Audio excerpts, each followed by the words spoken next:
Can we talk? I'm Alison Young, the Vice President for Public Engagement here at the National Constitution Center, and it's my pleasure to welcome you all here bright and early on a Saturday morning as we launch this dynamic weekend-long dialogue called Can We Talk? Conversation about civility and democracy in America. And there's no better place to engage in this crucial discussion than here at the National Constitution Center in Philadelphia, the city where our democracy was born.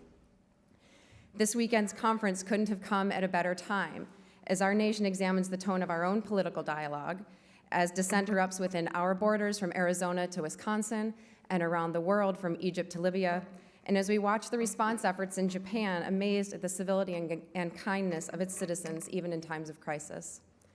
Today at the National Constitution Center, we are not here to debate political issues, but to back up and ask the deeper question, can we talk? Can we foster civic dialogue that produces the agreement necessary to be productive in the public square and respects the voices of protest that contribute to social progress? It's the National Constitution Center's mission to serve as a nonpartisan forum for inspired, informed discussion about constitutional issues and current events. So I welcome you here to Philadelphia as we debate and grapple with these issues and other questions throughout the weekend. I'd like to start off this morning's session with a short video about the National Constitution Center.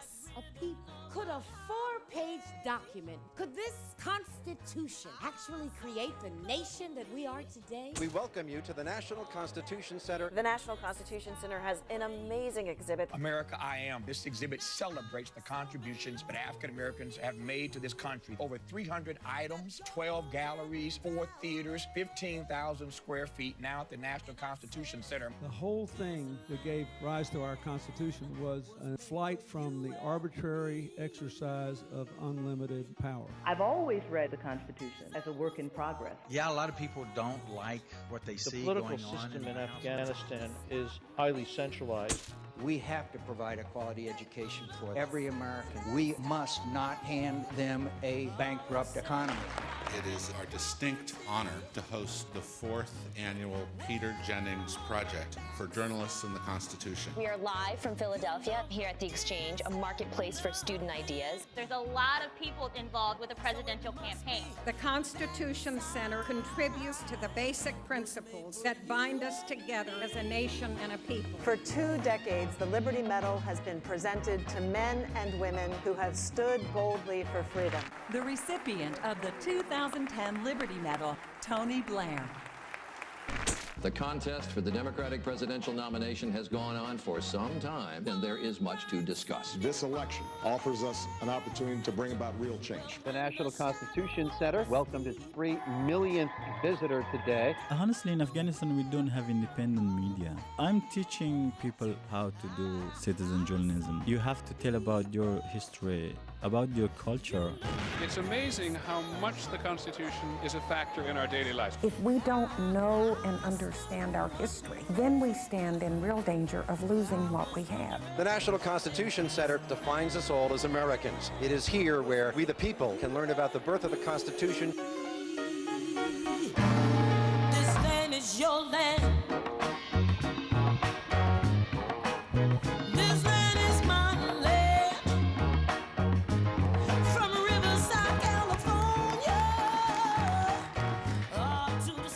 Now that we're all inspired to be here, let's move into our morning program.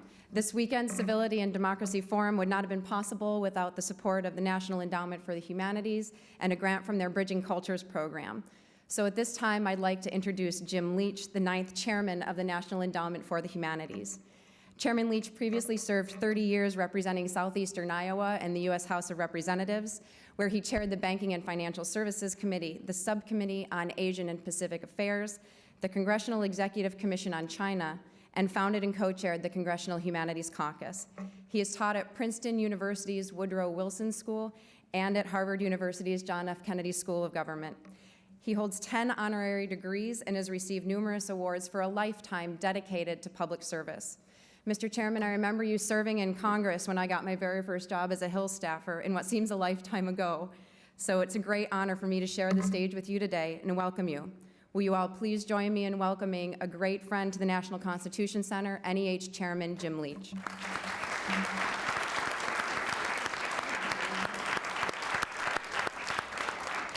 Well, thank you, Alison. Politics has high and low moments, sometimes bringing out the better angels of our nature, sometimes baser instincts. Higher moments have usually been characterized by expansions of political tolerance, lower moments by debilitating political discourse. I sometimes suggest that the difference between George W. Bush and Barack Obama is that the former president was called a fascist. The current president is called a fascist and a communist, sometimes at the same time by the same people. And one might ask, what's wrong with a bit of hyperbole? And the answer is plenty, because some frameworks of thought bring out rival ideas. Some frameworks define opposite views and opposite or other opponents as enemies. Loud voices in American politics capture the news. They sometimes set the tone of the political conversation. But generally speaking, quieter voices determine the future. And if you ask most people in this country whether they're concerned about the political rhetoric and they're concerned about the political dialogue, not from the perspective of the issues, but from the perspective of the intensity of the feelings of Americans dividing among themselves, it's extraordinary that there is a tremendous consensus of concern. Those that shout sometimes think that people are concerned about squelching vibrant ideas, and actually it's the reverse. When one shouts too loud and performs particularly uncivil acts, they have the effect of dousing argumentation.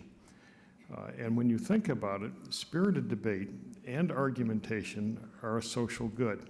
If you don't have debate, if you don't have argumentation, there's a tendency both to dogmatism and potentially to tyranny.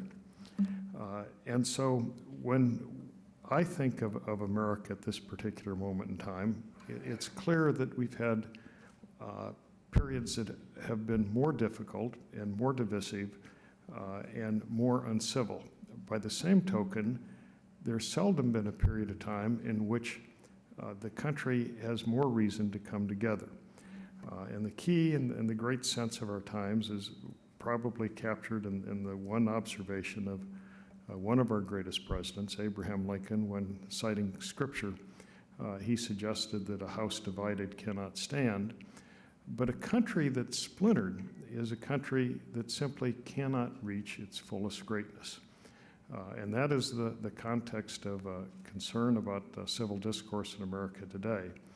And it's one that's designed to reach out to increase argumentation, but increase argumentation in a way that one recognizes that there is no argument if there aren't two sides to it, and there is no argument if one of the sides doesn't listen. Thank you.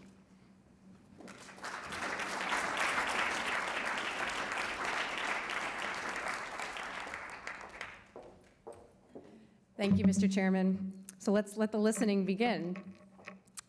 This weekend brings together around 50 distinguished participants from the fields of history, politics, media, scholarship, education, and religion. Among them, 3 very good friends of the National Constitution Center, Dr. Amy Gutman from the University of Pennsylvania, and award-winning filmmakers Ken Burns and Lynn Novick. We want to thank all of our distinguished guests for your participation this weekend. We begin with a panel exploring the complex issues of civility, democracy, and dissent in America. I'd now like to ask the panelists to join me on stage.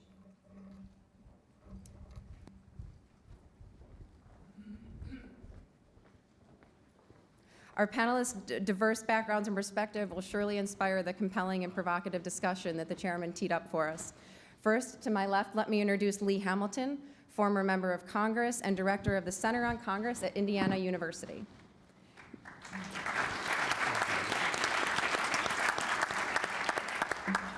Next is Keli Carender, a political activist and blogger who is considered the first Tea Party protest activist and is a national support staff member of the Tea Party Patriots.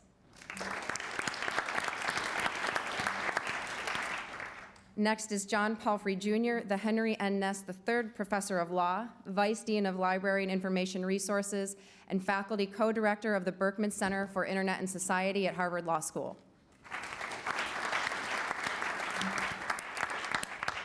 And finally, our panel's moderator, David Eisner, President and CEO of the National Constitution Center. David assumed leadership of the center following a 5-year tenure as CEO of the Corporation for National and Community Service, the federal agency overseeing AmeriCorps, VISTA, Senior Corps, and other national service programs, and after 7 years as a senior executive at AOL Time Warner and America Online. Thank you all very much for being here. David, the stage is yours. Terrific.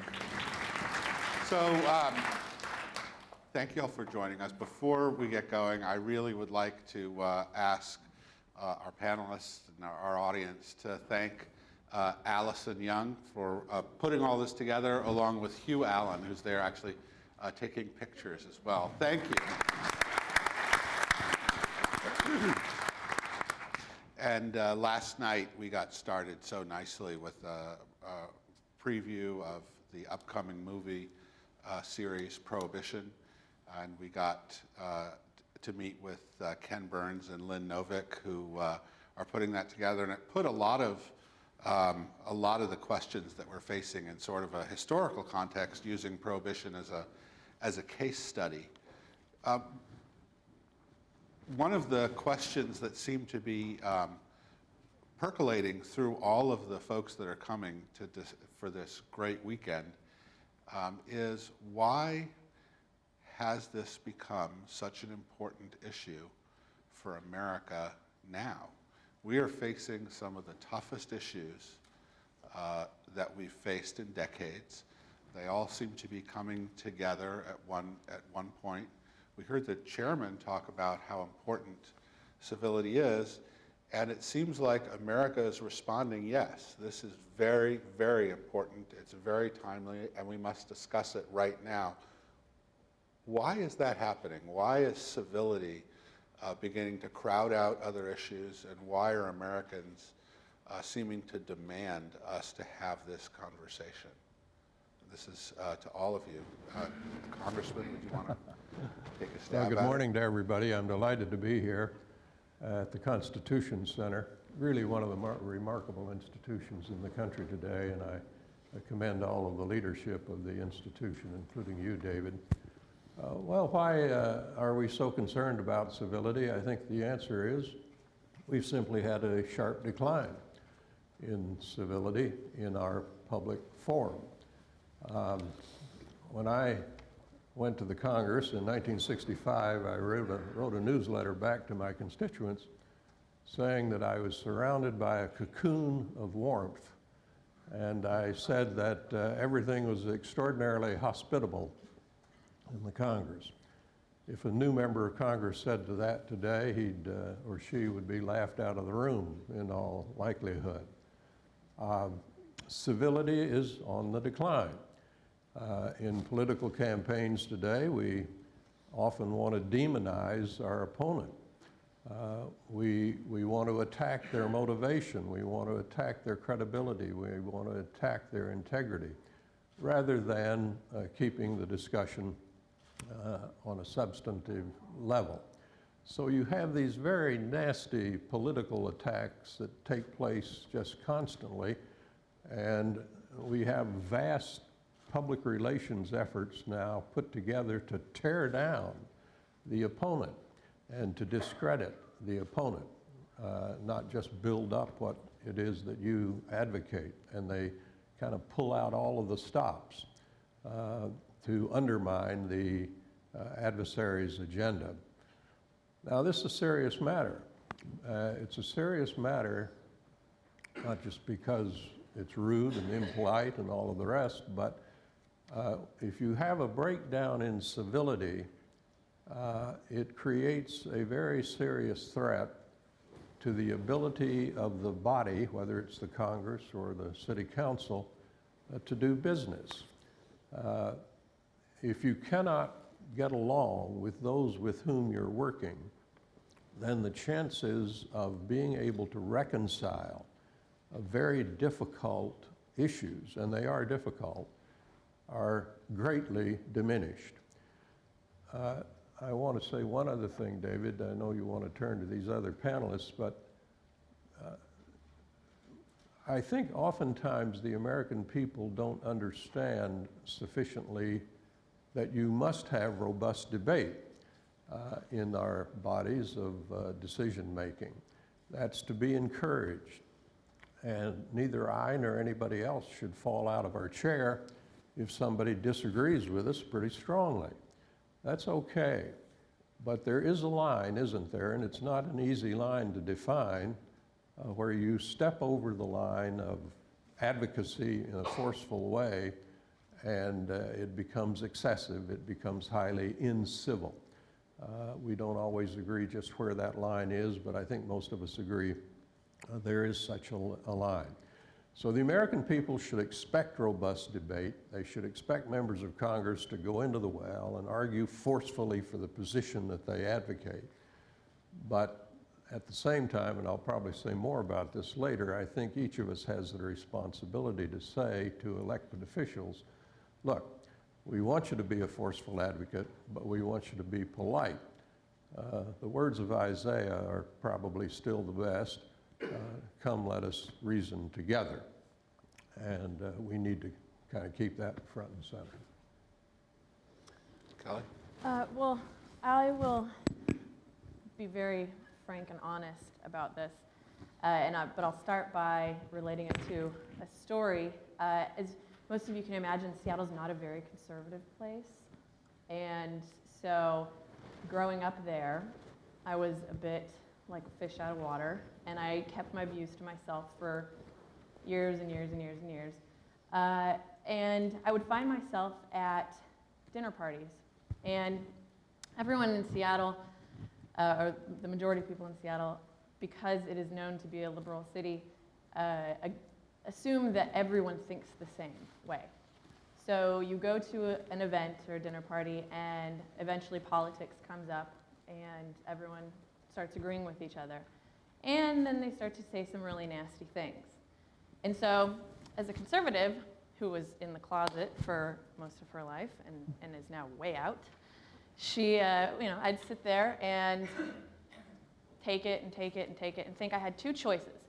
One was to interrupt and say, which is scary when you're the only person that thinks a certain way in a group of people, and to say, well, actually, what you're saying, you're smearing people, or you've mischaracterized how people feel about an issue, et cetera, and try to set the record straight, to which the reply would always be, oh, thanks for ruining the dinner party. Because I brought disagreement. They assumed it was going to be this nice conversation in an echo chamber where everybody could agree and everything would be great. But I got accused of being the one to make things ugly and disagreeable, even though I was just disagreeing. Or I could sit there and not say anything and then hang my head in shame for not standing up for myself later that night. So I honestly think that this question of civility has come up now because there are millions of us that were like me, that were quiet before and never said anything when we were smeared or mischaracterized, or things were going on that we disagreed with, and we just stayed quiet. And we finally got tired of it, and we said, enough is enough. We're going to stand up not only to Democrats, but we're going to stand up to Republicans who violate our beliefs and what we think our vision of America should be. And you were mentioning in the green room that academics really took to this idea of a talk about civility. And I think that it's really the media and academia and other, elites that want to have this conversation now, because the scary, scary Tea Party movement has made things uncomfortable, because we are loud and we do have strong beliefs and we do want to affect policy and have an impact on the direction of this country.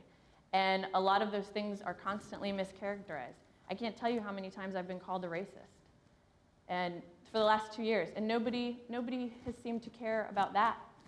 And so I find it a little bit hard to buy the credibility of those calling for civility now, when for the last 2 years those of us in the Tea Party movement have been mischaracterized and really impugned and maligned our very integrity and our values.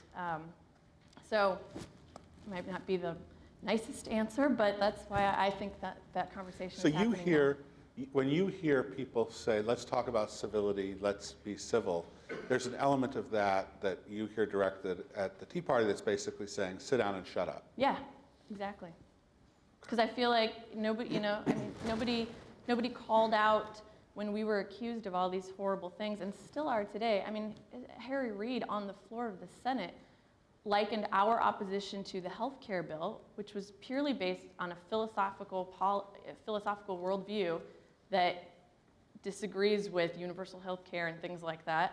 And he likened it to being against civil rights and being pro-slavery and things like that. I mean, that's the majority leader of the United States Senate on the floor of the Senate saying those things, and nobody called him out for it. So I'm a little cynical about the call for civility. David, thank you, and thank you very much for inviting me to this forum. This is an amazing museum and center that you have, and a wonderful program. It's an honor to be here. I thought I was going to be the representative from cyberspace, the man from the internet, to talk about what's going on in that environment, but I realize I'm now maybe a representative of academia and the liberal elite, which is also possible. Welcome to a new niche. Thank you very much to adjust my thinking about my niche. I was going to start answering your question by indicating that one of the reasons I think that we're having this civility conversation is that in the context of new media, sometimes we see very polar conversations going on. Sometimes we are exposed to conversations where people take very sharp positions on different sides of the debate and often are uncivil to one another.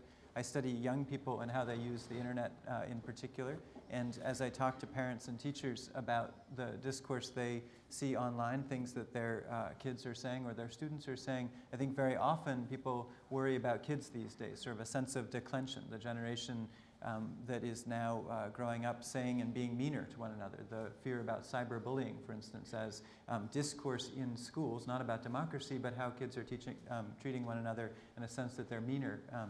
And I do think there is one element about new media that's relevant to this conversation, which we think of as the disinhibition effect. I think we've all probably been writing an email to someone else and you hit send too quickly and it's a meaner email than you would have sent a flame in internet discourse terms.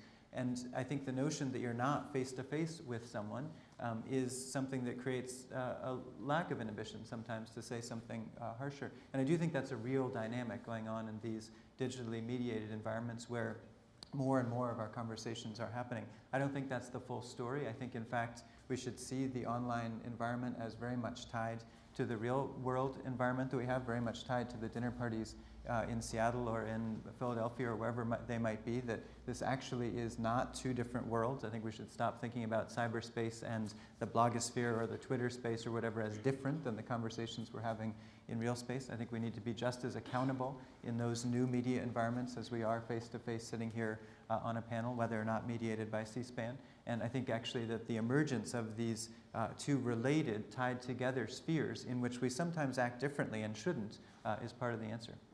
And just real quick, I'd like to add, you're absolutely right. During the 3 odd weeks of the Wisconsin protests, people felt totally comfortable going on Twitter with their picture and their full name of who they are and issuing death threats against Scott Walker. And a lot of blogs said, have we really come to this place where people are totally comfortable issuing a death threat, like for everyone to see, to be screen capped for all of eternity, and with their full name and their picture alongside it? And I just thought, wow. I mean, maybe it's better to have those people out in the open. I don't know, but it's true. I think people online just think it's a totally different world. I know that we're doing this. This is being, in addition to being broadcast on C-SPAN, it's being webcast with PBS, our partner.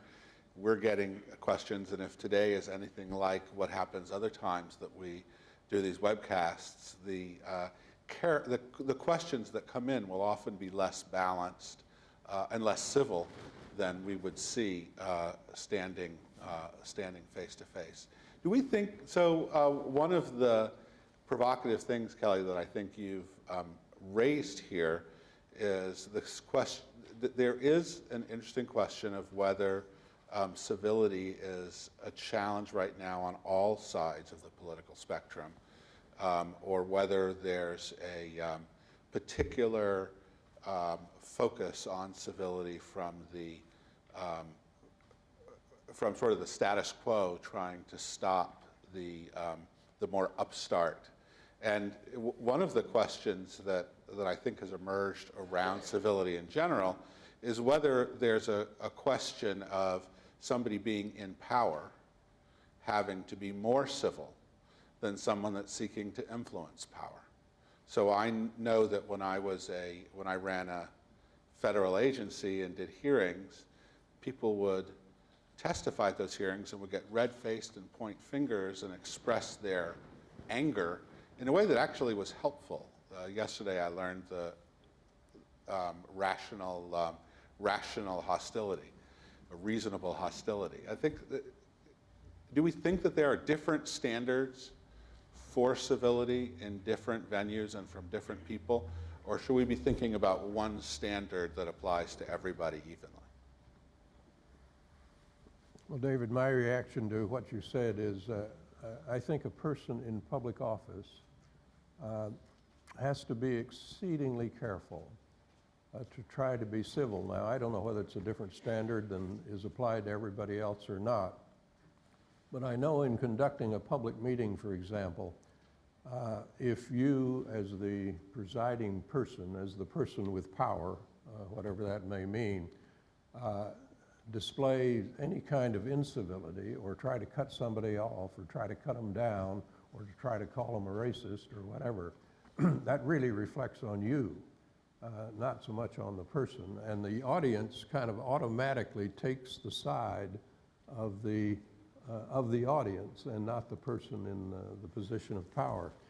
So I do think there's an extra burden on public officials. They have to be very, very careful to be courteous and civil in their discussions. And that can often take place in an environment of extreme provocation, because people in the audience will often provoke you and get you angry or stirred up about something. You have to be careful about that. One question I think we may want to look at briefly is, what do we mean by civility? From my point of view, it's a simple matter. It's members of the Congress or members of the county council or whatever simply have to treat one another with dignity and respect and not try to attack them on motivational or whatever grounds. You just have to treat people decently and with respect and tolerance. And I think that's kind of the key. Jim Leach will remember, I think you will, Jim, Carl Albert, when he was speaker. Not too many people remember Carl's speakership these days, but one of the things he would always say is that every single member of this institution has been elected at that time by about 500,000 people, and because they have been elected by 500,000 Americans, you owe that person, whether you agree with them or not, respect and tolerance. I always thought that was pretty good advice, and I think it's pretty good advice to carry into the public arena. You're dealing with human beings. And human beings, you should pay to those human beings fundamental respect and tolerance for their point of view. To me, there's two issues that question brings up. One is I think also the idea of discussing what you mean by civility is important, but also I'm very uncomfortable with trying to place any sort of box around political speech at all, because I think that is the most important thing that we have in this country. And I'm always a little bit wary of people who try to, I don't know, somehow be the arbiters of what is acceptable and what is appropriate. I just think we have to tread very lightly in that direction. And because we don't want to end up censoring people, obviously, or stifling them. And I also, my worldview is basically rooted in self-governance. And so I think that you police yourself first. And, in all of my protesting and activism, I don't accuse people of being Nazis because I know what a Nazi is. And it's, as much as I disagree with the administration and the Democrats right now, I understand the difference between them and Nazis. So, but I believe that you govern yourself first before you try to govern other people. So again, the people calling for civility should really be governing themselves first before they reach out to try to tell someone else how to behave or what to say.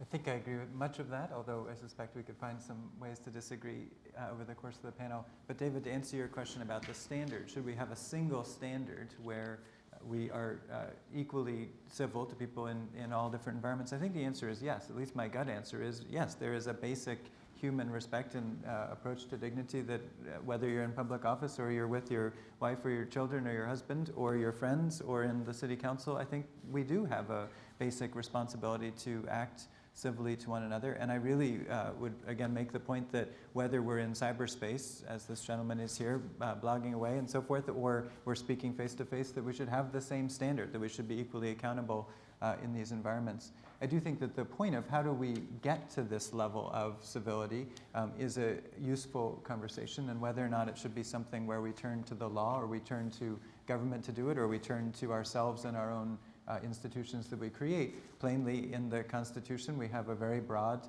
set of protections for free expression that have served us incredibly well here at the National Constitution Center. It seems important to note that, and that most attempts that have tried to curtail that, other than in very narrow, well-defined ways, haven't worked very well. They both are found to be unconstitutional in most instances, but they also often don't actually constrain the activity. And so I think most of the ways in which we can get to civility are not ones where we impose it from the Congress or the Supreme Court, but rather we find it in ourselves and in our institutions as a way that we want to be and a way we want to act with one another. Keli, you've spent a good deal of time really making the case that now I think your quote is, we're all activists now. And you've spoken a lot about the importance of dissent. Two questions. One is, if being an activist means getting more people to follow you and sort of breaking through the media sphere, getting to where people pay attention, does that require, does the need to be effective and sufficiently shrill to get people to pay attention? Do you see a balance there with the need to be civil? Because to some extent, the more civil you are, the more bland you are. And the more shrill you are, the more you're able to get people to pay attention, and you're able to cut issues in a sharper way. The first question is, does being an activist force you at times, and being an activist especially around dissent, force you at times to be less than civil? And secondly, if you see this dissent playing out and you accomplished everything that you wanted to accomplish, what do you think, how would America look? What would change around the way that we had these kinds of discussions? Well, I think obviously we do have a certain media culture that if you are loud and shrill, you get more media attention. But obviously you're also going to turn people off. I think there's, you make certain allowances for emotion and passion. People get angry, and it's okay to be angry. Like, we shouldn't tell people it's not okay to be angry. Obviously, what you do with that anger is what's important. But it's okay to be angry, especially if you see something that you think is unjust or that you want to change. I personally, my theory is to just bypass media really altogether and just go straight to my neighbors and people that I know. And obviously, I'm not going to go walking up to somebody that I know and scream in their face. I'm going to try to present very well-reasoned arguments and logical, rational arguments that I can hopefully persuade them with. And it's also personal style. Some people are just a little more in your face than other people. And but I do think, if you really, really want to change people's hearts and minds, you can't constantly be insulting or using ad hominem attacks or things like that. So that's why, I said I police myself, because I know that I'm going to be a more effective advocate for the things I believe in if I just talk to people about it. And it was just common sense to me to do that.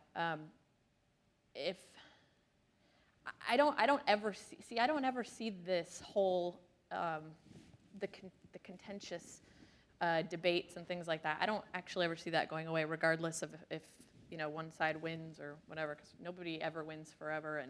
And it's just, we're human beings, and human beings are messy, and relationships are messy, and freedom is messy and chaotic, and I think that's a good thing. So my vision, even if I achieved 100% of my policy goals, I'm sure then other people would come up to try to change those, and then we'd fight back, and it would, I think it's always going to exist. David, I'd make this point. Yes. Jim Leach made a very good point. Jim, I think I heard you correctly. I was in the wings there, but he said that quiet voices usually have the largest impact. And that's my experience. I've been in, and many of you have been in bodies, not necessarily governmental bodies, where important decisions are made. And my experience has been, and I suspect yours has been as well, that the people who really have an impact on policy are people who present civilly, reasonably strong arguments. And the people who tend to have less impact on policy are people who yell and scream at one another. I've sat in on a lot of councils in the Congress and in consultation with the executive branch when I've seen members of the Congress just flip their lids and storm and rave. If you look around the room when that's occurring, people are dismissing that and saying, well, he's off base here, or she's off base.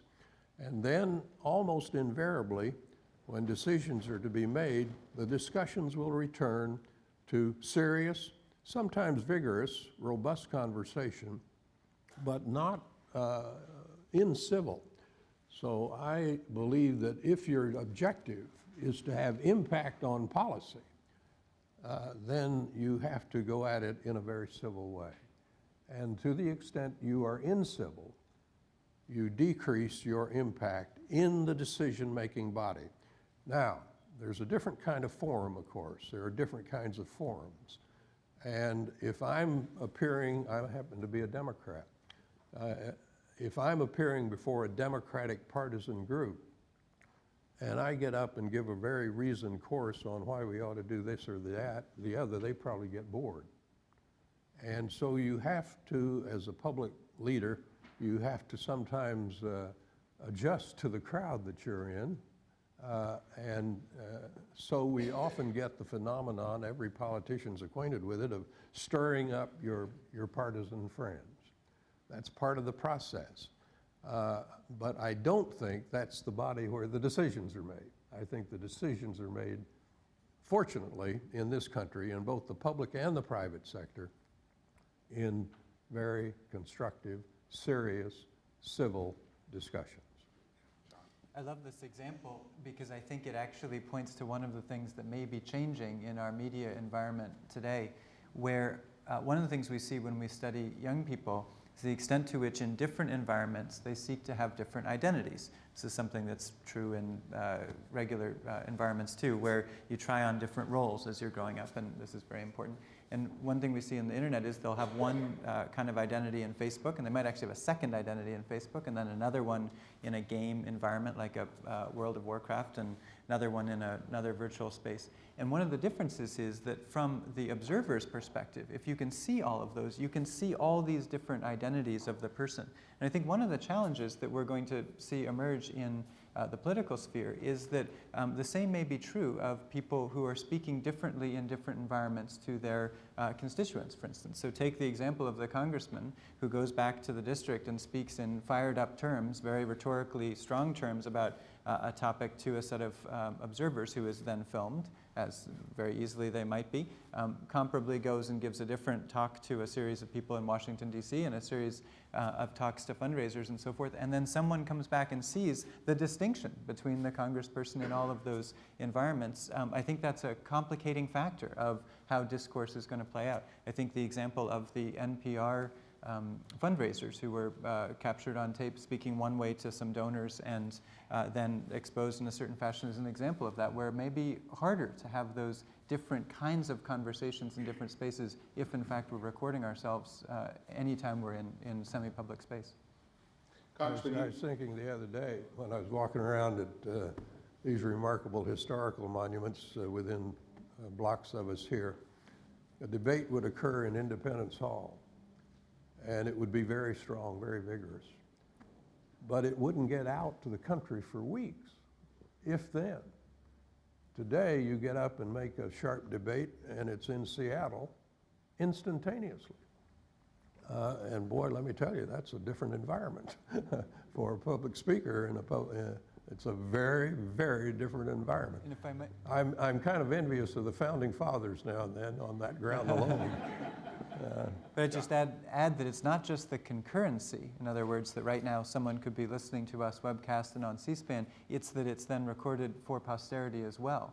And the distinction is not only that you could see those events happening at the same moment, but it's later that great filmmakers and others can come back and, or opposition research people, capture based on, kind of keyword searching what was said at any moment, so that the record extends like a series of tattoos that we might or might not want to have some years later. I've had the experience of asking a question in a congressional hearing, and then almost as soon as I stopped asking the question, an aide would say, "You got a phone call out here." I'd go back and I'd have a phone call from somebody who's just criticizing me all over the place for the question I asked. Just instantaneous, and they could be in London or Paris or Tehran. People are following these debates so carefully now.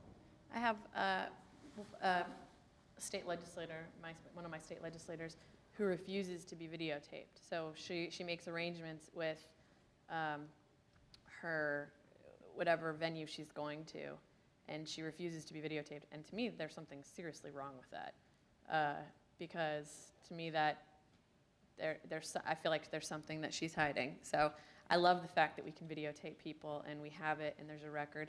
And again, I think it forces people to have support for their arguments, or to be a little more, to have a little more integrity, because people are watching.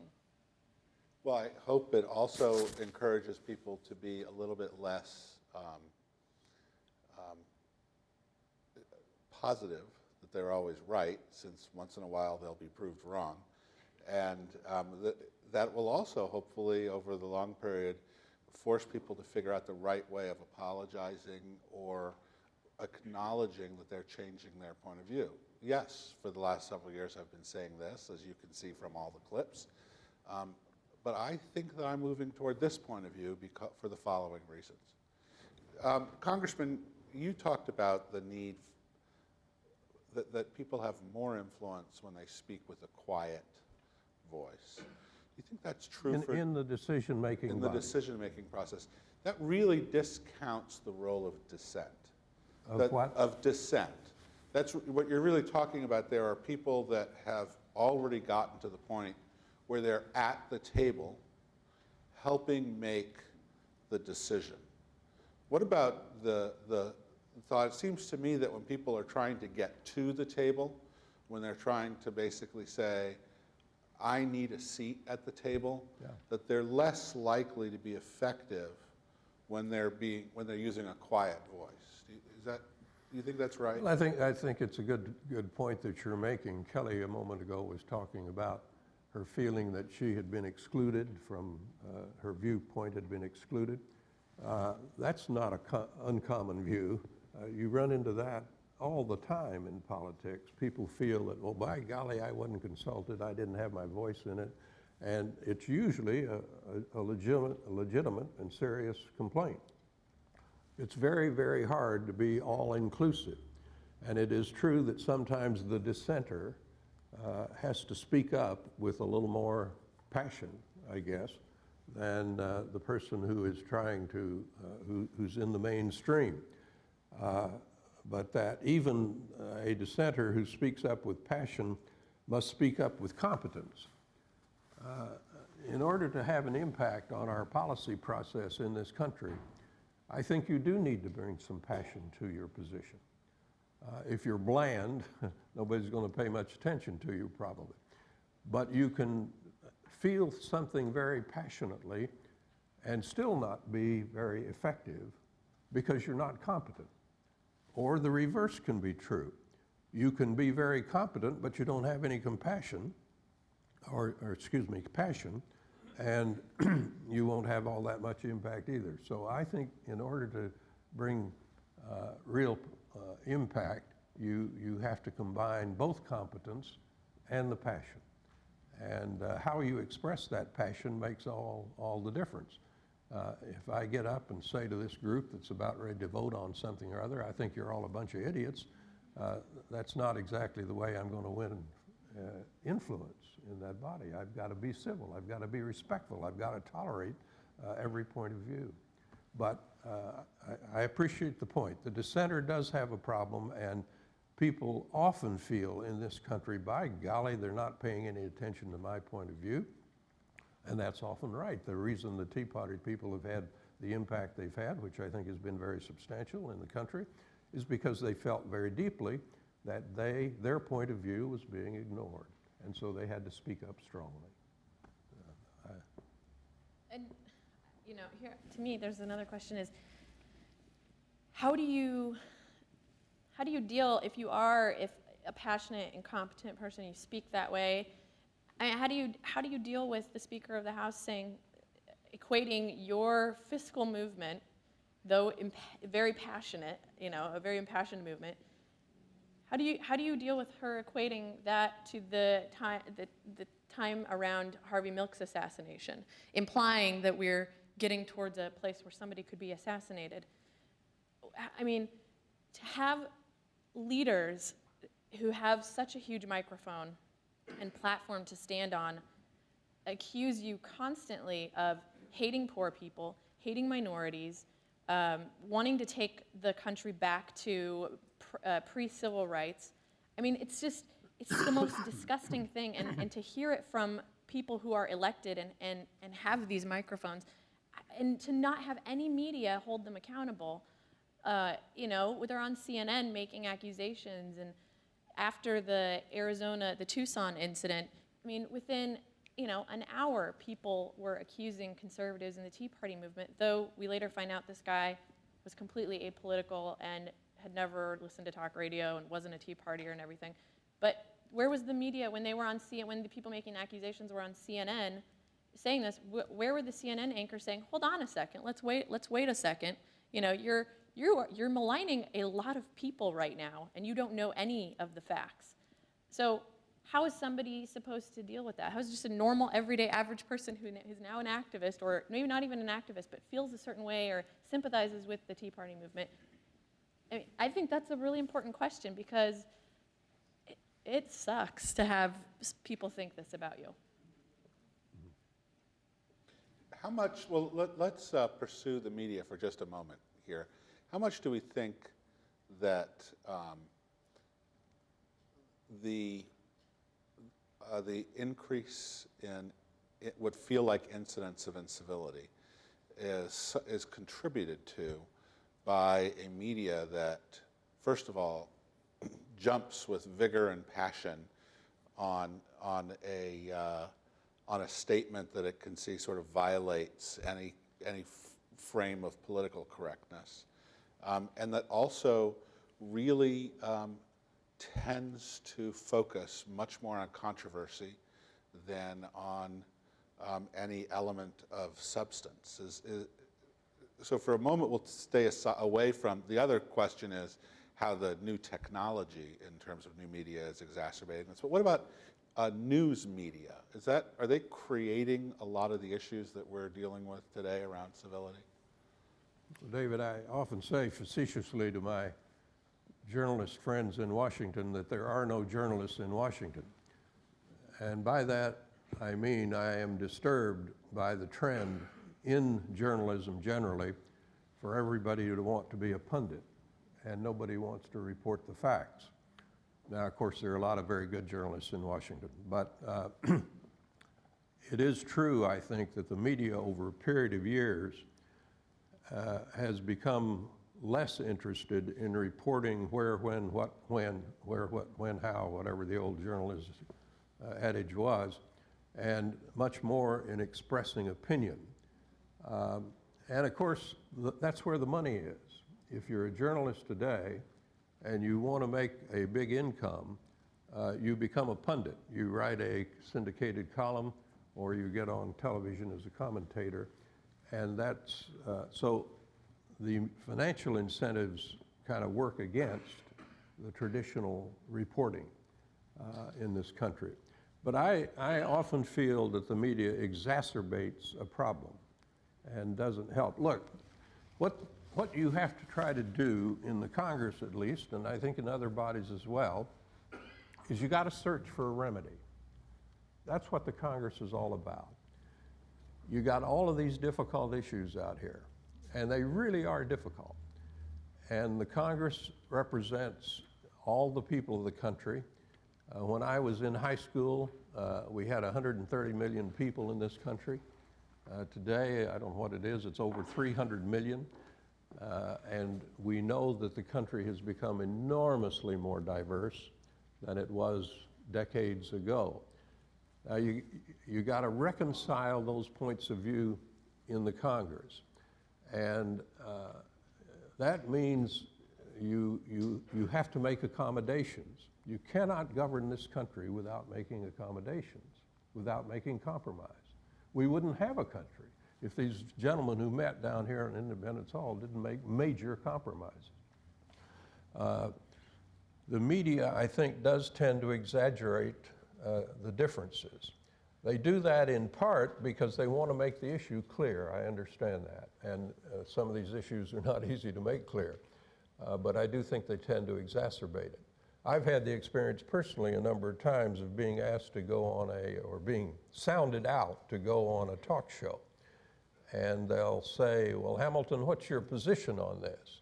And I'll express a position, and it may be a kind of a middle of the road or moderate position. And they're very frank. They'll say to me, well, we don't want you on the program because it's not a sharp enough difference. In other words, they want the extreme point of view presented in order to make the contrast so that you, the American public, can understand it better. So I understand their problem. But at the same time, I do think overall the media has become more opinionated. Over recent decades, they've become much more interested in punditry than in reporting the facts. And from my point of view, at least, that's a setback.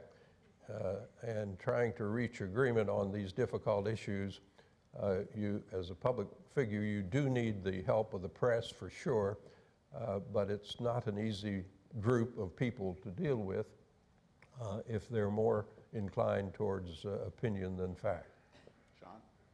I think I agree mostly with that perspective, but I'm disinclined to point the finger at the media too completely. I think there are a couple of other factors that we should think about. One is that the way in which the news business has been affected by a various set of trends. I won't talk about the internet, but plainly Craigslist and other things that have taken some of the revenues from the media have put the news media in a difficult position where I think they are seeking sharper and kind of more sometimes shrill ways to describe things in order to make some more money. And I think that we have to recognize that there is a news media operating in a marketplace. The second is the extent to which obviously the way in which they're doing this is to respond to us as the audience. We as the American people or the global people are the ones seeking out and making choices between different points of view. If everybody read the National Constitution Center blog rather than watching a partisan news program, maybe there would be some extent to which there would be greater incentive to have the more nuanced positions going. So I think we do have to look at ourselves as the market to which the news media are reaching. But I do think that this notion, I've had many times the same interview request, before going on a TV show or for a reporter, and basically saying, no, that's too nuanced a position. This is one way in which academics, I think, are often out of the debate, actually, is because we want to be the two-handed lawyer on the one hand, on the other hand, that we're looking at it in a fairly objective way, and that never gets the quote or the soundbite or the position on CNN. So I credit the issue, but I don't want us to just simply say they, the media, and so forth, are the entire problem. I would also argue, of course, that the mainstream media can either exaggerate things or they can completely ignore it. And that, if they don't decide that it's news, it's not news and nobody knows about it unless you seek it out somewhere else, like online. Again, I go back to how many people here have read the various death threats against Walker and the Senate Republicans in Wisconsin. Did you know that there were chalk outlines with Walker written in them around the Capitol? People have been protesting at these senators' homes, their personal homes. I would never in a million years ever go to somebody's personal home. I can't imagine what goes through somebody's head to go to their personal home. I think it's creepy, and you have to have a completely different mindset for that to be okay with you. And I mean, there's list after list of things that have happened in Wisconsin, and I haven't seen it anywhere except online on conservative blogs, and they're all documented with video and photographic evidence, things like that. So the media plays, I think, a huge part in what we even see as news, because they can stifle something or they can exaggerate it. So we're going to move to Q&A, and as we get people in the audience thinking about what your questions are, we have a couple from the blog. To Keli, a question is, you seem to love your country, but you hate your government. How are you contributing to civility? Well, that's a very common misconception. I don't hate my government. I think the American government and system of government is the best in the world. I'm totally biased for America as opposed to other governments out there.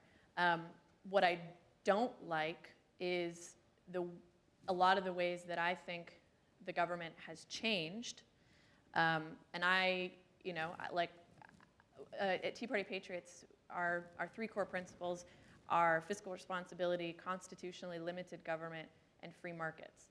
So to me, I think we have this beautiful document, the Constitution, that was handed down to us and allows us to progress and to change with the times in a very structured way that makes sure that various fringes don't take control. So I don't, Tea Partiers get mischaracterized as totally anti-government, totally anti-regulation, totally anti-tax, almost anarchists somehow. And believe me, that is not the case at all. So I think I obviously have issues and problems with some of the things that government does, but I think you're never going to be fully happy with it, and that's why an active and engaged citizenry, pulling on all the different ends, we can find a way to something that's still good for all of us. Do we have some questions from the? Yes. Yes. Is it with the mic or? Is the mic on? Yes, it's on. Okay. William Allen, Maryland. I'd like to pose for the panel 2 examples, historical examples that I would ask you to comment on in light of your general discussion. The first historical example is Thomas Jefferson, who, while serving as Secretary of State, described very quietly George Washington as a whore in councils. He did so in Italian, published it in Italy as if it wouldn't get back, but of course it got back. I'd like to know whether you considered that civil or uncivil. And also, remembering what was said at the outset by Chairman Leach with regard to the House Divided speech, I'm mindful that that speech was received at the South as a loud shout, which some interpreted as declaring that only war would resolve these issues.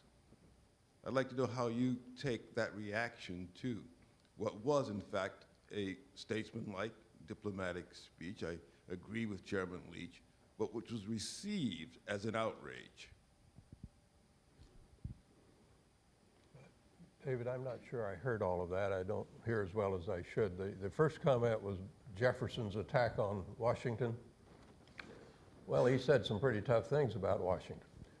And Washington acted with extraordinary restraint overall. But at the end of the day, after Washington was no longer president, Jefferson's had some very gracious things to say about him. We can point to all kinds of incidents in our history where debate has gotten out of hand, even among the founding fathers. And I don't know that it's any more vigorous or rigorous today than it was back then. It's just that when you say it today, it's all over the country instantaneously. And when you said it back then, it took a while, and by that time, passions had cooled. And the second, that's my reaction. What was the second part of the question?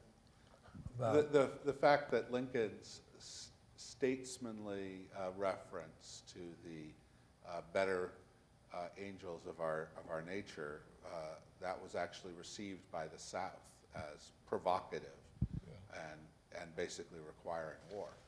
If I may, David, it was the House Divided speech. So prior to the election, and was taken by those at the South, the authoritative voices, as declaring that war was necessary. Well, one reaction I have to that is that, look, if you're talking, no matter how accurately and eloquently you state a position, there are going to be a lot of people out there who disagree with you and some who disagree with you very strongly.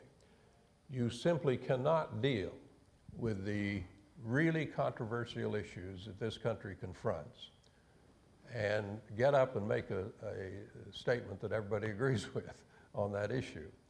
And Lincoln, of course, was faced with the whole question of succession at that point, I guess. And people in the South were predisposed to interpret anything Lincoln said in a very negative way, and from their own point of view. We all do that. We all interpret everything we hear through our own prism. So that's not unusual that that kind of thing would happen, and I'm not the least bit surprised that even Lincoln had some problems with it. Question? Yes. Question for Keli again. Those who have been responsible for healthcare reform since the Obama administration, or any sort of healthcare reform which would involve government intervention to expand the number of Americans who have healthcare reform, what do you imagine their deepest motivations and inspirations to be for a project like that? Oh, I think most people are, very compassionately, they believe that that's the best system for the most people, and I happen to disagree with that. I'm not, probably because I live in Seattle and I have mostly all liberal friends who I disagree with all the time on Facebook. And like I said, now I'm totally out and open about it. I know them, and I know they're good people, and I think they're totally wrong, but I know that they're good people and that they have their heart's in the right place. And so, you know, a lot of this comes up because a lot of people in the Tea Party use the word socialism or socialist. Or communist. Or, well... Your blog refers to Obama as a communist. When? Your blog refers to standing up on behalf of America against socialists and communists. Okay, but I don't refer to Obama as a communist. I do believe that there are people in this nation who have communist political viewpoints. But see, and this is where, actually it relates, sir, to your comment about people taking things. When I use the word socialist and communist, I'm referring to a very specific set of policies and the way in which somebody wants to see the government run, and all of that, what that entails. A lot of people who then get called a socialist assume that they're being called a fascist and a Nazi and a murderer and things like that. I personally don't view it that way. I view it as saying, you believe in policies that are, you can call it socialism, democratic socialism, you know, European socialism, whatever label you want to put on it. But I think it's very much what this gentleman referred to as far as somebody saying something and then the South taking it as this declaration of war, when that's not how it's intended. And I mean, I have friends that are proud, self-declared socialists, but they're still good people. You can be a socialist and a communist and still be a good person, and nobody has said otherwise. So there's a big difference between saying, I totally disagree with your policies, but I still think you have a good heart. And I think asserting, though, that the vast center of gravity of Tea Party rhetoric about the healthcare project, this is just one example that seems to have been the most important on that side of the spectrum, has reflected the idea that the motivation for this is primarily about compassion and primarily about expanding healthcare and primarily about a different philosophy of government as opposed to something like something more insidious.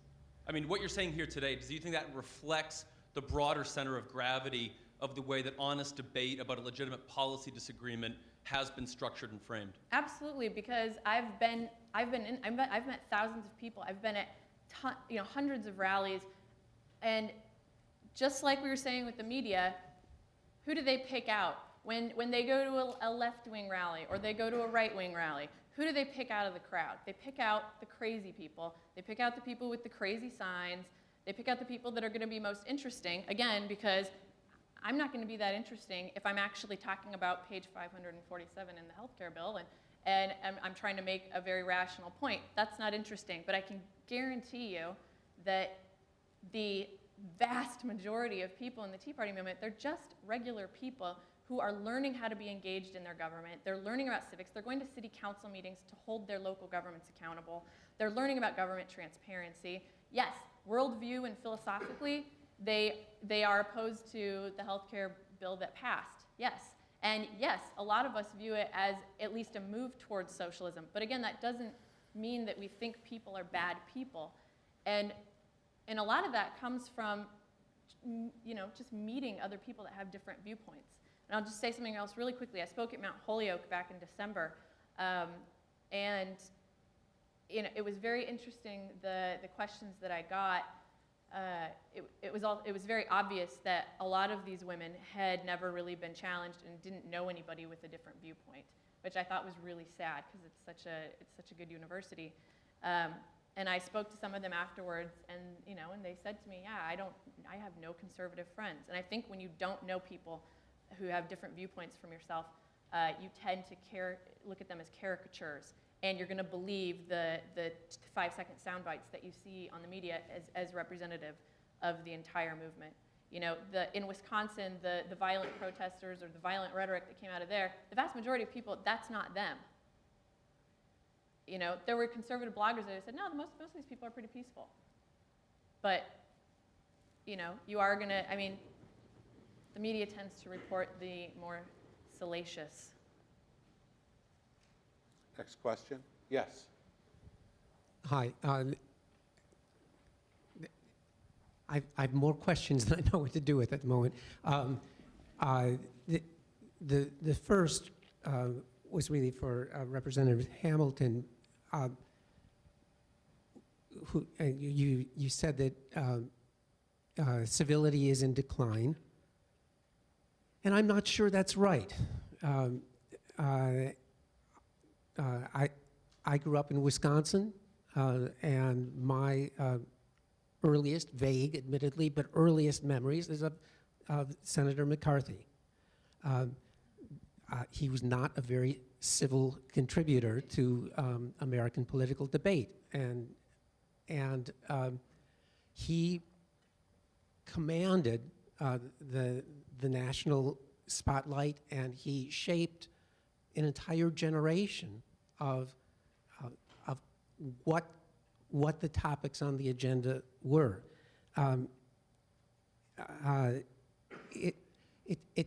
It seems to me we need somehow to reach a better, and this is part of the agenda for this weekend, a better definition of the problem. It's not so much a rise and fall of civility, it seems to me, as a different context in which we make public debate. Thought another thing Representative Hamilton said was very important. We're twice as big a country as we were. It's a more diverse country than we were in the days of Senator McCarthy. It was perfectly acceptable in so-called polite company, meaning mostly white male company, to make racist jokes and sexist jokes and homophobic jokes. It was almost a requirement to establish your membership in that community. That's changed. That seems to me that's changed a lot and for the better. So has civility increased or decreased, or is it this changed social fabric in which speech takes place that is the big change, and that we have to rethink and redefine what civility is? Well, I certainly hope he's right, that civility is increasing rather than decreasing, and that I'm wrong. It'd be a much better world if you're right than if I'm right. I have to speak in terms of the Congress. I know a little more about that than some other things. If you track the polls with regard to the American public opinion of the Congress, the thing that has risen very, very sharply is that many, many Americans today are unhappy with the Congress for a lot of different reasons, but among the chief reasons is the excessive partisanship and incivility. So I think, at least in that world, the world of the Congress, there is pretty broad viewpoint that incivility within that body has increased for all kinds of reasons, and we really haven't gotten into that today. Let me give you a personal illustration which I guess impacts my view. When I was a very new member of the Congress, I made a bad parliamentary mistake on the floor, and I didn't even know I had made it. The minority leader at the time was Jerry Ford, and Jerry Ford sent over to me a Republican member from my state of Indiana, and that Republican member said to me, "Lee, you just made a mistake. The minority leader noticed it, and this is the way you correct it," on a bill they didn't approve of. Now, I just cannot imagine that kind of thing happening today. The environment today, I just wouldn't accept that. But in this case, the minority leader, Mr. Ford, and his Republican colleague from Indiana saw a young member of Congress who didn't know what he was doing and told him how to correct it. Extraordinary courtesy and civility, it seemed to me. I just can't imagine that sort of thing happening today. There's a great passage in the new biography, or the recently new biography of George Washington, that notes that after Benedict Arnold was unmasked and had fled. And he had tried both to end up with taking over Annapolis and also kidnapping Washington. Benedict Arnold sent a note asking Washington, since he had to flee, can you please send my clothes after? And General Washington did send Benedict Arnold his clothing with some sort of a polite note. And so there really is a fascinating, it's having somebody spy on you and try to have you kidnapped is fairly uncivil, and yet there's this ability to have the overlay of politeness that... Well, David, I don't know of another figure in American history that better illustrates civility than Washington. I mean, it's just an extraordinary restraint on his part. During his presidency, as you would know, the factional problem developed and really became very acute. And it caused him enormous anguish when he saw Hamilton and Jefferson at each other's throats, both of whom were sitting in his cabinet. And Jefferson, to be blunt about it, was duplicitous with regard to Washington. And Washington knew all of that. But he never lashed out at him, never. And just remarkable restraint on his part. So we're talking about civility. You got to have some heroes in anything you do. And with regard to this role, Washington was an extraordinary model. I want to follow up I'm sorry, you wanted to contribute to this discussion. I would only echo the most recent speaker's comments and try to bridge a couple of the previous comments. One is, I agree with the sentiment that it's very hard to say we are less civil than we were at any other point. It just seems as an empirical matter that's kind of hard to prove. I do think that there tends to be in American history this notion of declension. I think if you go back to the Puritans, they thought that the previous generation was less religious, right? And I think, one generation said that rock and roll was a bad thing, and now our generation of parents thinks the internet is bad and so forth. So I think we have this inclination to think that way.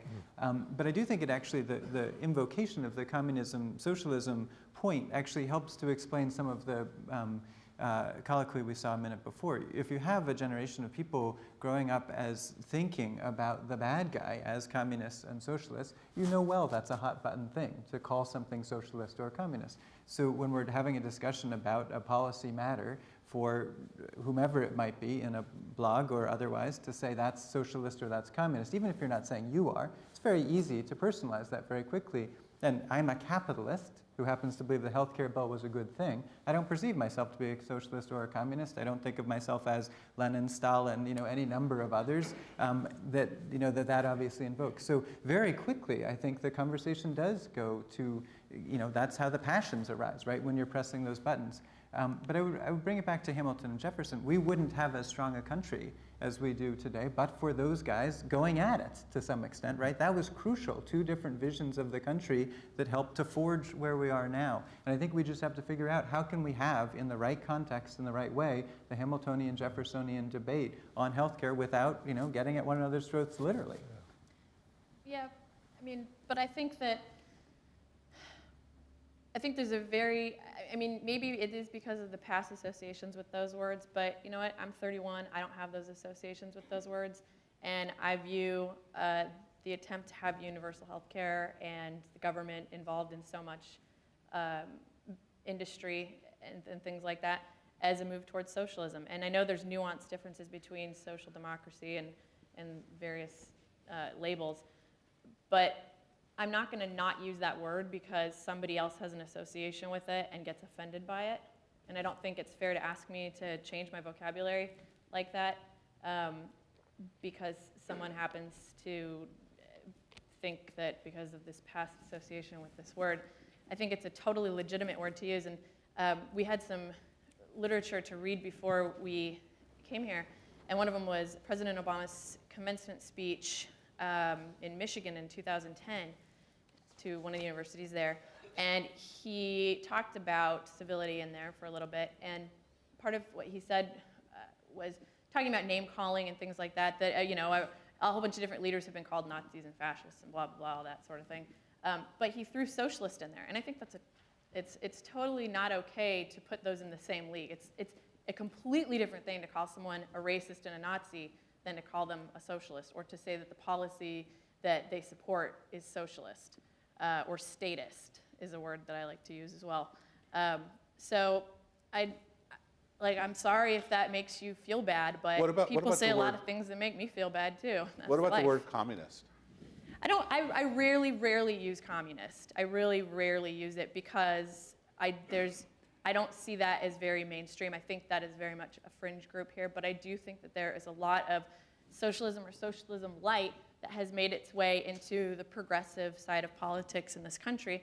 And it's not meant offensively. I don't think that makes you a bad person. It doesn't mean you have a bad heart or you hate people or something. It means that you have a certain prescription for the ills of society, and I think they're totally wrong. And I'm using that as an easy label to put them in a box to discuss them. To follow up on this question of whether the real issue is civility or whether there's another framework that we need to be talking about, what about the possibility that the real issue is about efficacy or effectiveness of our discussion, that basically we're failing to solve our problems, we're failing to get things done, and our discussions are becoming increasingly sort of fruitless and impotent in terms of dealing with everything from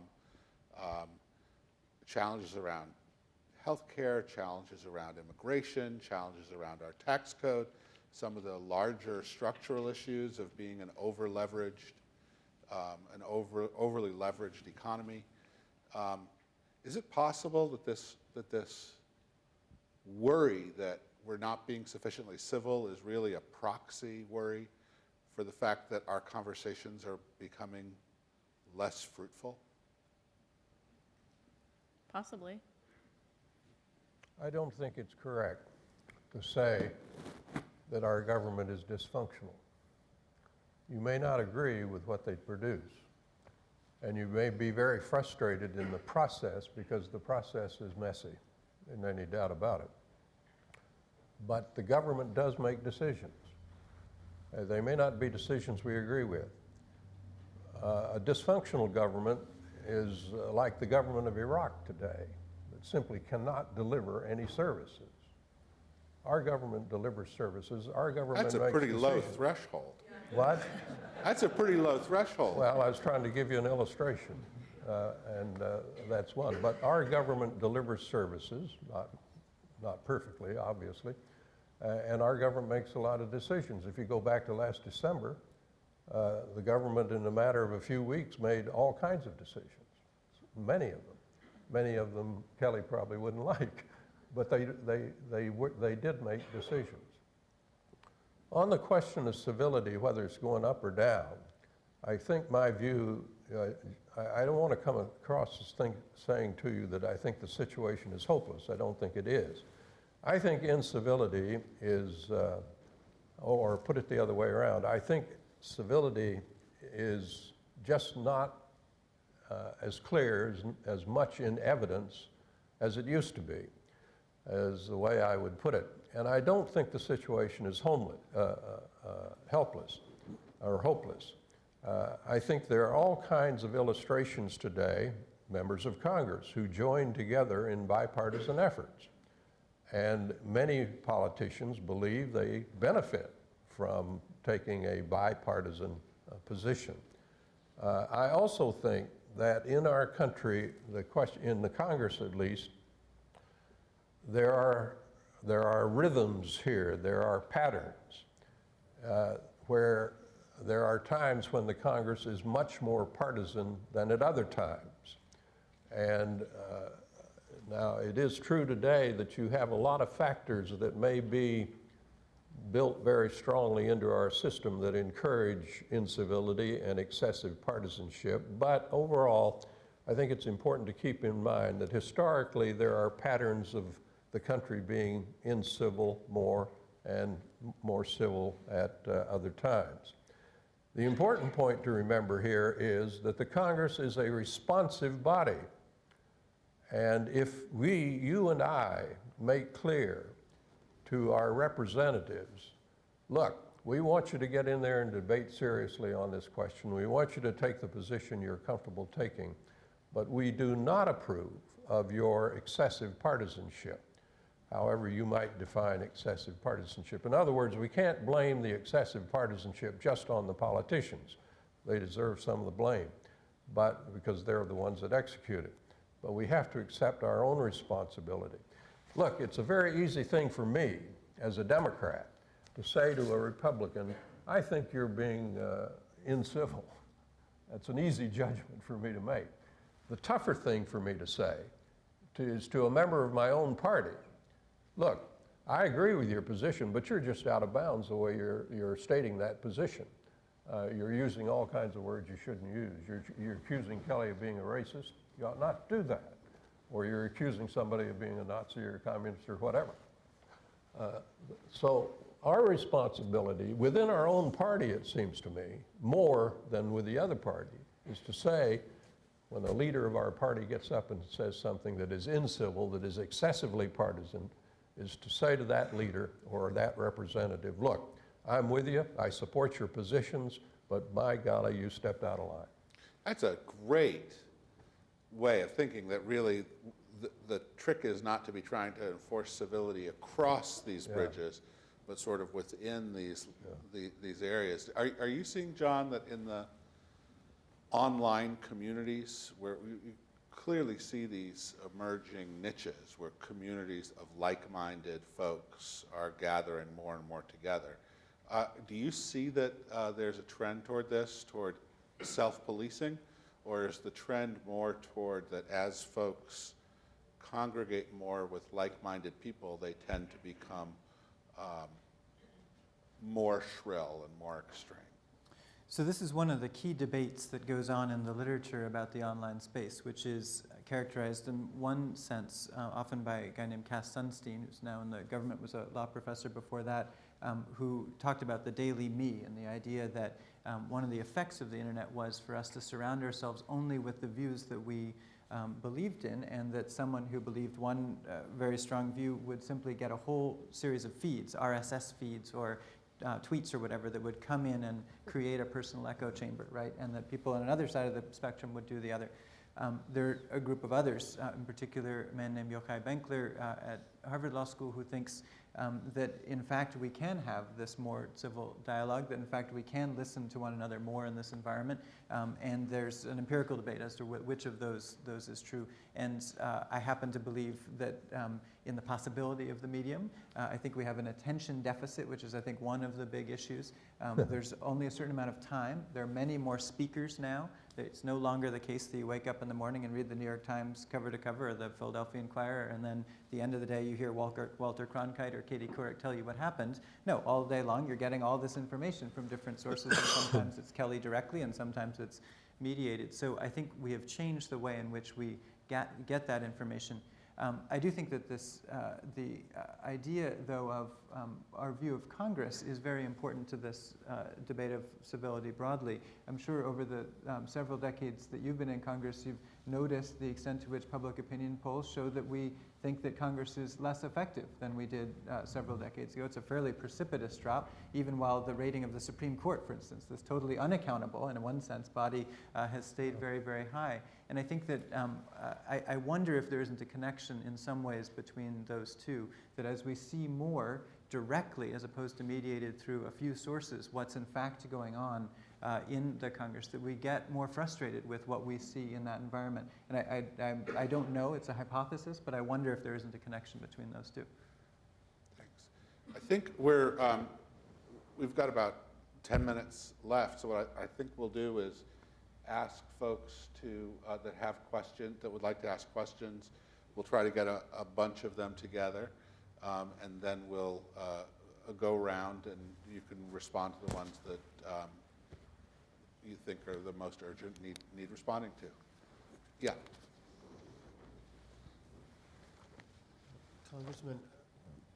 Congressman, when you mentioned that those who are more shrill, more uncivil, for example, do usually get dismissed in a group.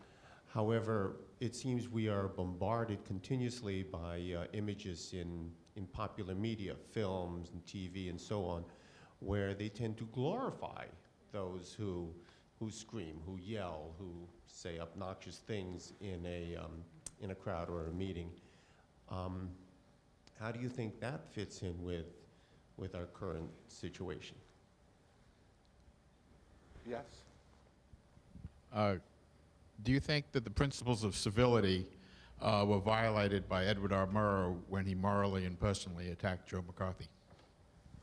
When he did what? Well, can you repeat the end of that? When he morally and personally attacked? Joe McCarthy, on the famous show, was he violating civility by pointing out Joe McCarthy's personal moral shortcomings? Thank you. Yes. David asked this question several times. I want just to repeat it, and that is, where does debate lead? What is it that you seek as an outcome? In a democracy, debate is always healthy. Robust debate is always healthy. But at some point, government has to operate, has to function. And at some point, there has to be a decision made. And whether or not healthcare is socialist or communist seem not to be the point, as long as the majority of the people in our society support that view. At what point does the view of the majority in a democracy rule? And if that happens, does debate continue? Does the voice become louder? At what point do you say, this is what the people have decided? The majority of the people have decided, and therefore we will accept the will of the majority. I have two questions for Dave. Governor Edrandale was supposed to be on the panel today. This is my, where is he? My second question, still to Dave, what do you think, was there any difference in perspective between the civility according to Congressman Lee Hamilton and civility according to Governor Edrandale? Thank you. You're welcome.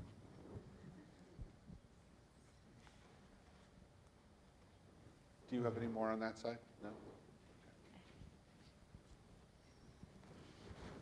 No? A word I haven't heard much this morning is compromise, and how far civility and compromise work hand in hand, if that's not also part of the problem today that we have.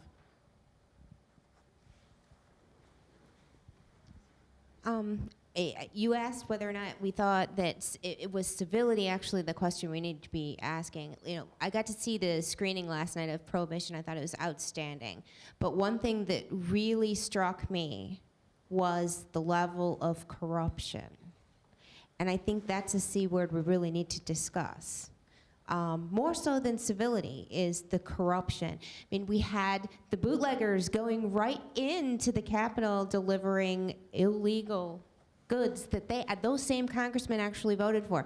We've got things going on in our government that are like that and worse. But I actually wrote a rather lengthy article recently about the paradox of political divide. While I personally would identify more with Keli, I've discovered that across the aisle, my friend Michael here and I, that we just made friends here, and he says, I'm a dyed-in-the-wool liberal, and I said, well, I'm a conservative. I said, but we can definitely agree on one thing, that the corruption has absolutely no place in our government at all. And until that is fixed, I don't see a whole lot of hope with civility. Thank you. Well, that's clearly a whole lot for all of us to chew on. And so I will let you all take 30 seconds to think about what your response is going to be. The couple of questions that I end up coming away with from the discussion, in addition, Lee, you started us off begging the question of what is civility, and I didn't take us down that because I actually think it's such a big question and it might have not given us the opportunity we had to talk about some causes. But it really does, that question is begged across the board, what we consider civility. I think another question is, can we learn from history? When you see the great film Prohibition, and you hear some of the case studies that we've talked about this morning, there's almost a question of, are we capable of learning lessons around what constitutes the most effective political discourse? And then the final question that I have, I still tend to suspect that a lot of us are uneasy about the tone and content of our political dialogue, but that the root of that uneasiness is less about the style or how much anger there is or passion or whether we're stepping over lines, and that the root is really more about how productive is it? Are we getting done what we need to get done as a nation? And our dialogue does not seem to be helping us get there. So now I think I've given you all time. Why don't, John, would you like to start either answering questions or sharing final thoughts? Absolutely, and I'm delighted that this will lead to Congressman Hamilton having the last word. And thank you, David, for a well-moderated panel and a great discussion.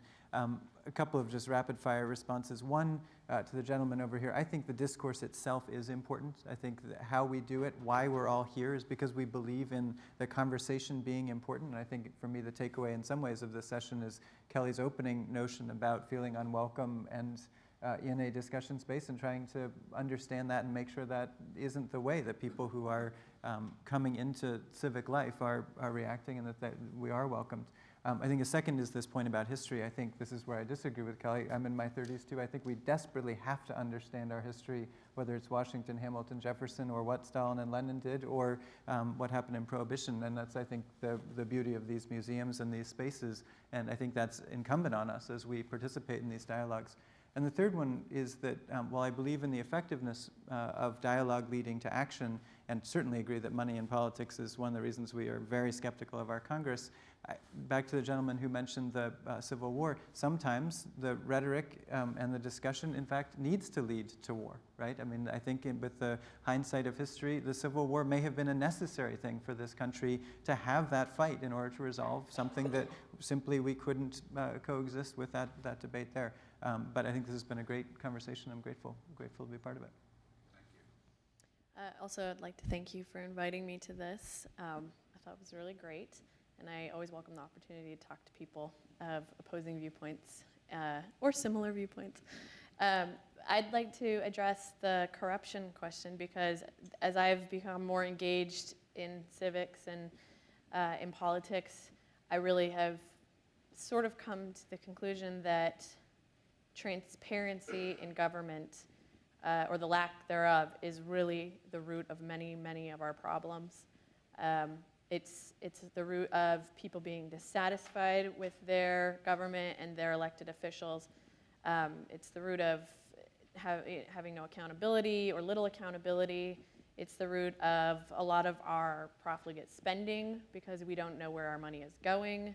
And Tea Party Patriots has decided to take this on as an issue. And we have a website, teapartysunshine.com, where we are trying to get local activists to work on getting sunshine legislation passed through their states, keeping track of their, like I was saying before, their local city councils and things like that. But if the people don't feel that their government is being accountable with their tax dollars, and there's no flow of information. I mean, when people file FOIAs and they have to wait, 3 years to get them, and they have to pay thousands of dollars, that's ridiculous. It's incumbent upon government to provide information to us. It shouldn't be on the citizens' shoulders to have to go dig it out. It's their responsibility to give us the information about how they're conducting the public's business. So I think that's a really great point. And I think as far as the question about the majorities, I mean, we know in our history, majorities of people have been incredibly wrong at times.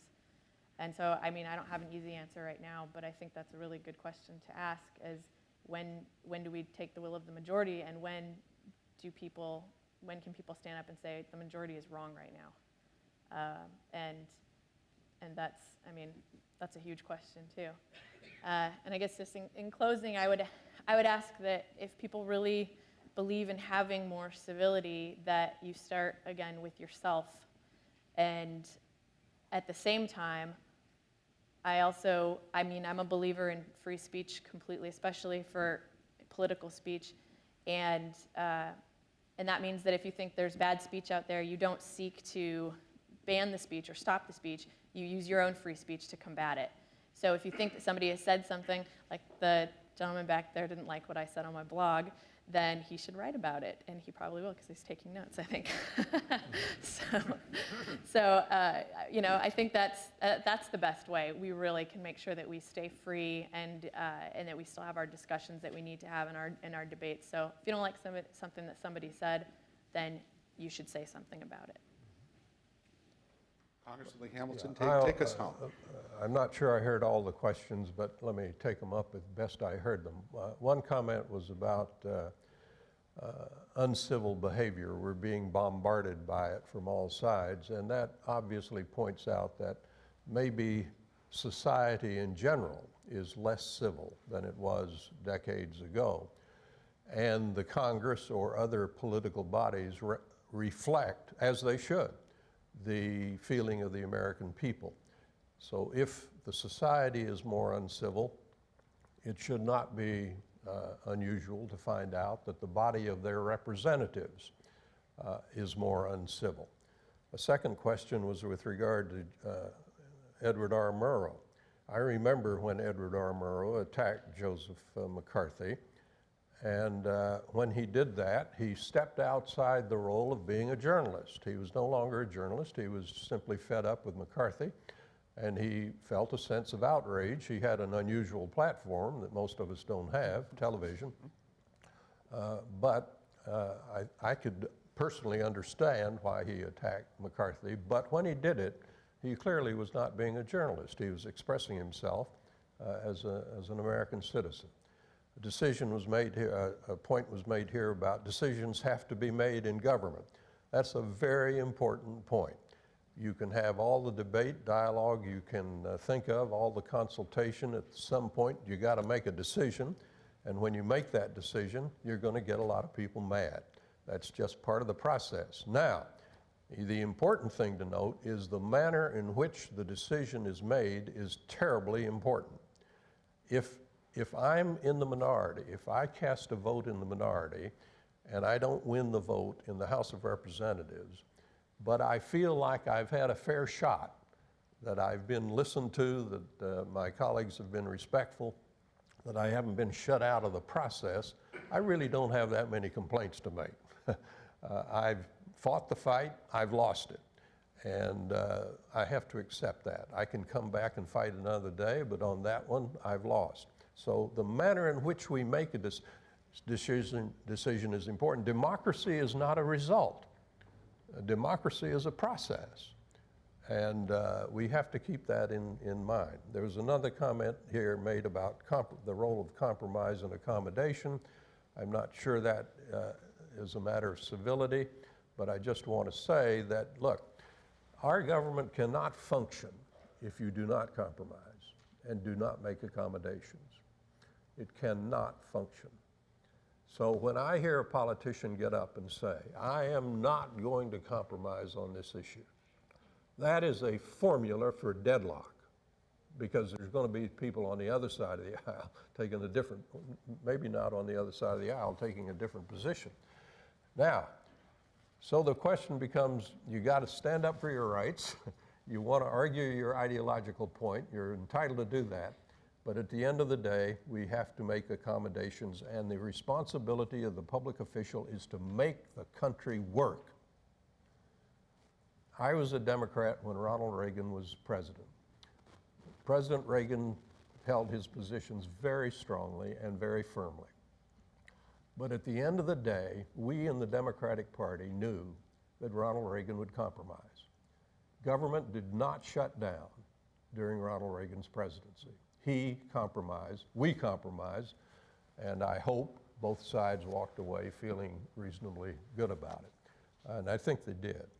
The corruption point is a serious one. Look, I don't have much to say about that except this. I believe that the law enforcement people, the prosecutors, the FBI, the county prosecutors have enormous responsibility in our government.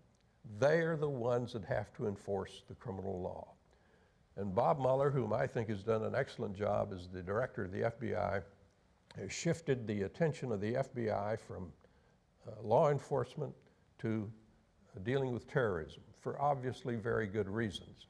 But as that shift has taken place in the culture of the FBI, I worry about it because I don't want to see a diminution of our ability to prosecute the wrongdoer.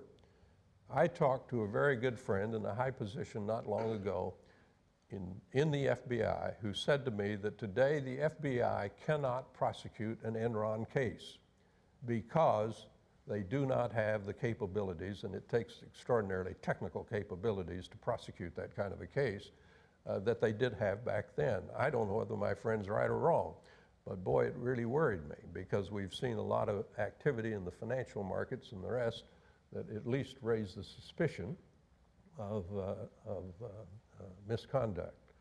So, David, I think we've had a very good discussion. Thank you for being such an excellent moderator. Thanks to my fellow panelists here and for these very, very patient people out there for the morning's discussion. It's been a good discussion. I've been pleased to be a part of it. Please join me in thanking the panel.